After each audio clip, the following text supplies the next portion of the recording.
చిత్తూరు జిల్లా చిత్తూరు ఎన్నికల నిర్వహణకు ఈవీఎంలు సిద్ధం చేసినట్లు చిత్తూరు జిల్లా కలెక్టర్ షణ్మోహన్ తెలియజేశారు. శుక్రవారం చిత్తూరు జిల్లా కలెక్టరేట్లో ఆయన ఎన్నికల ఏర్పాట్లను వివరించారు.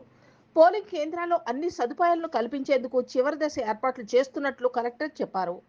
ఏ పోలింగ్ బూత్కు ఏ సిబ్బంది నియమిస్తున్నామో అనేది ఈ నెల 12 నిర్ణయిస్తామని వెల్లడించారు. పోలింగ్ సజావుగా సాగే సిబ్బందికి శిక్షణ ఇచ్చామన్నారు. ప్రశాంత వాతావరణంలో ప్రజలు ఎన్నికల్లో పాల్గొనేలా అన్ని వర్గాలు సహకరించాలని కలెక్టర్ కోరారు. రెడీ అయిపోయింది. ఇప్పుడు దానికి సంబంధించిన అడిషనల్ బ్యాటరీస్, దానికి రిజర్వ్లో ఉండాల్సిన ఈవీఎంస్ అన్ని రెడీ చేసుకొని now we have each polling స్టేషన్కి ఏ సెట్ వెళ్తుంది, అసెంబ్లీకి ఏ సెట్ వెళ్తుంది, పార్లమెంట్కి ఏ సెట్ వెళ్తుంది అనేది మనకు క్లారిటీ ఉంది. ఇప్పుడు మనకు ఒకటి తెలియదు ఏంటంటే సెట్స్ వెళ్తాయి, మనుషులు ఎవరు వెళ్తారో తెలియదు. అది 11వ తేదీ మార్నింగ్ ర్యాండమైజ్ చేస్తాము.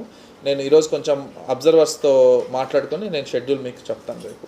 సో మోస్ట్లీ మార్నింగ్ రేపు 11 గంటలకు అంతా ఫినిష్ చేసుకుంటే నేను దాని ప్రిపరేషన్స్ చేసుకుంటాను. ఫీల్డ్ మీద నోటీస్ బోర్డులో పెట్టడం అవంతా నేను 12వ తేదీ మార్నింగ్ నోటీస్ బోర్డులో పెట్టడం జరుగుతుంది. సో రేపు కొంచెం అది ప్రిపేర్ చేసుకుంటే నేను ఐ కెన్ బి అంటే అంతమంది నేను క్రోడీకరించుకోవాలి. ఏదన్నా హెల్త్ ఇష్యూస్ ఉండొచ్చు, ఎవరైనా ఫిజికల్ హ్యాండిక్యాప్ ఉండొచ్చు, వాళ్ళకి ఎగ్జామ్షన్స్ ఇవన్నీ ఉంటాయి. కాబట్టి రేపు అది ఫైనలైజ్ చేసుకొని ఓవరాల్ లిస్ట్ అంతా నేను 12వ తేదీ పబ్లిష్ చేస్తాను అనమాట. ఇక్కడ మన డిస్పాచ్ సెంటర్స్ అందరికీ అవగాహన ఉందనుకుంటున్నాను. ఆల్ 7 కాన్స్టిట్యున్సీల్లో అక్కడ ఉన్న పెద్ద డిగ్రీ కాలేజెస్లోనో లేకపోతే స్కూల్స్లోనో డిస్పాచ్ సెంటర్స్ పెట్టుకోవడం జరిగింది.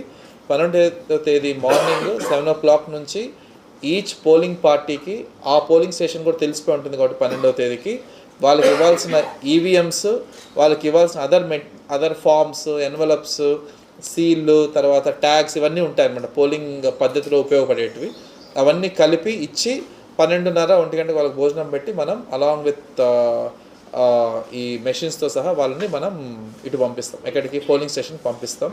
పోలింగ్ స్టేషన్స్లో కూడా అక్కడ వసతులు కానీ, తర్వాత ఒక న్యూట్రల్ హౌస్ ఐడెంటిఫై చేయడం జరిగింది. ఏదైనా లేడీ ఉంది, వాష్రూమ్ వాడాలి, లేకపోతే ఏదైనా పడుకోవాలి, అక్కడ లోకల్గా ఉన్న న్యూట్రల్ హౌసెస్ ఐడెంటిఫై చేయడం జరిగింది. అండ్ అక్కడ ఫుడ్ పెట్టడానికి కూడా మన సెల్ఫ్ హెల్ప్ గ్రూప్స్ నుంచి ఫుడ్ రెడీ చేయడానికి కూడా మనం రెడీ చేసుకున్నాం. సో ఇది సివిల్ సైడ్ మనం ప్రిపేర్ అయింది ఫర్ ఎలక్షన్ సంబంధించి. సో ఐ రిక్వెస్ట్ ఎస్పీ గారు to give an update about force. Thank you sir. So